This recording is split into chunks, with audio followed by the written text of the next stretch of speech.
We've had a bit of time to digest the Easter weekend. How do you look back on it now? Well, I think that's just it. I think we have to look forward.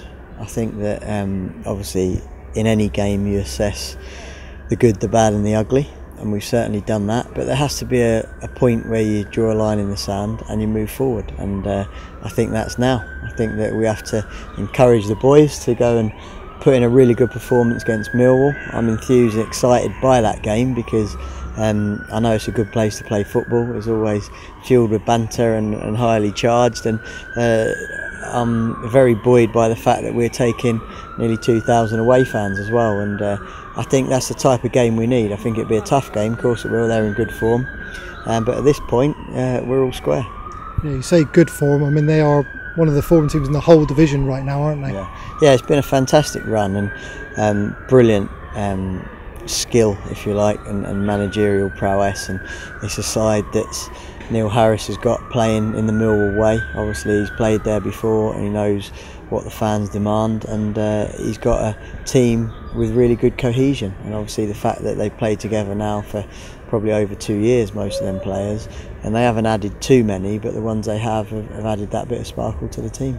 You look at your next 2 Saturdays, the 2 teams that are right banked in with you in the playoff picture. Can you put the other games, the Birmingham midweek, Middlesbrough, out of your head and just focus on this Millwall one, or is it looking at that pack? No, it's the next game. I know it's the old cliche, but it really is, because the situation changes, doesn't it? By the day, everyone would have said that the Barnsley point wasn't a good one. Well, it was, because don't forget, at this time last year we were in that situation, fighting for our lives and beating everybody.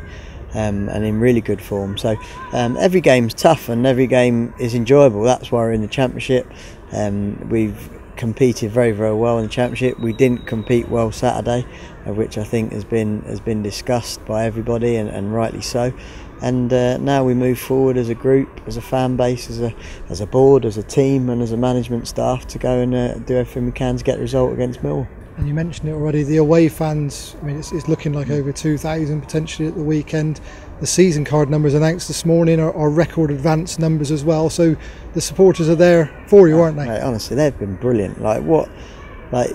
If you're getting league standings, because people will be judged on that and results, but if you think what we've done as a football club this season, do you know what I mean? The run that we've had, the support that we've had, the playing style, some of the football that we've played, the fact that we've got young players coming through all over the shop that are knocking at the first team, Bobby Reid getting in Team of the Year. I mean, I can't remember the last Championship player Team of the Year. Was it Bradley Orr maybe? So it's been so many positives, and we want to keep it going. Do you know what I mean? It's not time to fizzle out. It's time to get going. Come on, let's go and enjoy it. Bobby Reid, you mentioned it, a fantastic accolade for him. It also shows that other managers are looking at him worryingly, but in terms of what he's done this season, to get into that specific team is tremendous for him, isn't it? Yeah, for me that's the biggest compliment you can get, to be voted into the team by your peers and by managers that select that team. Is fantastic, and I think it's credit to him. It's credit to him as an individual, how hard he's worked, the extras that he does. He's one of those players that whenever you're saying something, he's nodding at you, looking in your eyes, and everything he's taken in. He's like a sponge, and I'm very proud on a personal level for him, because obviously I've had quite a long history with him as a player, and I just want him to keep it going and keep progressing as a footballer, and like I say, hopefully take us to where we want to be. How's your squad looking in terms of fitness? Is Horder Magnuson back available to you now? Maybe not. We're probably going to try him on Friday before we travel, but that'll be his first training day.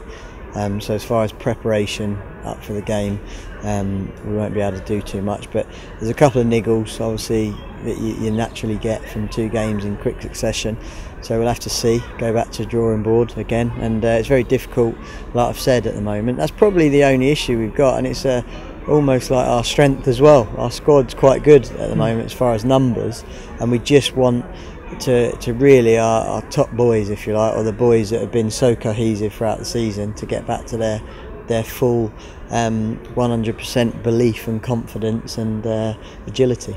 Callum O'Dowda, do you anticipate him being on the team bus heading to London? He's got a follow-up scan today. He saw a specialist yesterday. He just had a slight impingement that was due to a reaction from when he came back and had 3 or 4 days, which you get sometimes. It's just like the little stabilisers in the ankle trying to adjust. He had an injection, and then since then he's felt very good.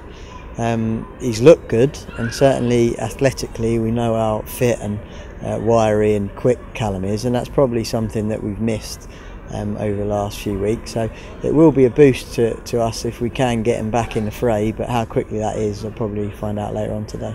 Finally, you mentioned about how proud you are of what has been achieved this season. You're here at South Bristol, where just to our left some players have signed autographs for young kids.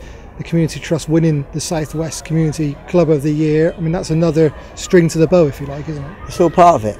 It's all part of it. It's all part of rising, if you like, and the club getting bigger, the club getting more love from the community, if you like, us giving more love into the community, and days like this just sum it up. I just spoke to the England manager, and he was telling me how Lloyd Kelly was such a pleasure to be around and was sweeping the dressing rooms for everybody after the game, and it's amazing things like that really sort of stick in people's minds, and that's the culture that we want to create, both in the football club but also in the city, because I think the football players and the club can be big role models around the place.